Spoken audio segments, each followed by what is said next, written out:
Tonight, Maine's Republican Party announced Mitt Romney as the winner of their caucuses. That winner is Mitt Romney. What the headlines haven't told you is that what happened in Maine is the messiest caucus Republicans have had so far. Certain residents in 3 of Maine's counties are being treated right now as if they do not exist. The numbers that the state GOP in Maine are reporting are, according to caucus chairman, incorrect. Kennebec County did vote as they were supposed to last week, but their vote total, as you see here, shows up as a 0 in the Republican Party's official results. Washington County postponed their caucuses on Saturday because of a snowstorm they expected to hit the area. There's a lot more than what you said. The man who canceled it was a Mitt Romney supporter, and the snowstorm he predicted didn't happen. Then there's Waldo County. Even though nearly all Waldo County towns held caucuses on February 4th, here's how most of Waldo County's votes look. Look in the official Republican Party's results list. 0 votes. Waldo County, where voters from 18 towns gathered for municipal caucuses. I talked with Matt McDonald, a pastor of a small community church in Belfast.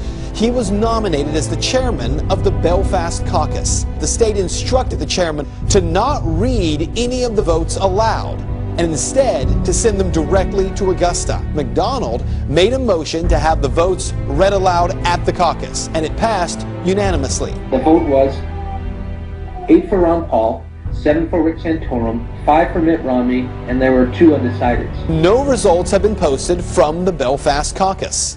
The lady on the line said that she had received our tallies, our votes, but hadn't recorded them online yet, and she said Romney with 9, Rick Santorum with 5, Ron Paul with 2. Well, of course, those were not the right numbers, and I told her. And she said, well, those are the numbers we have. You see, dozens of towns on the GOP site are listed as if no one voted, including in Waterville, Maine, home to 15,000 people. We contacted the Maine Republican Party today to find out what the heck happened to all of Waldo County's votes. So far, we have not heard back. The margin of victory for Mitt Romney in Maine was 194 votes. That's called a hair. On every occasion, the votes that were lost were Ron Paul votes. In one case, the votes were actually transferred from paper to electronics, and the lady doing the transfer was a Mitt Romney person. Remember what the establishment said about Reagan? He's radical and out of touch and dangerous. It's the same thing the establishment now says about Ron Paul. What's so dangerous about him?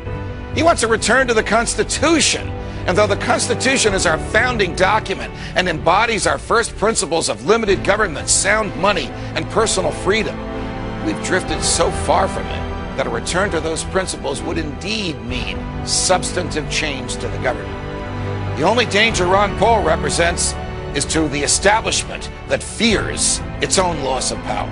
We've drifted so far, drowned so deep in debt, lost so many of our rights, fought so many fruitless wars, that if we don't rock the boat now, we may end up sinking. What's your plan for tonight? Tell the truth. I've been in politics for 35 years. My cause has been the cause of liberty.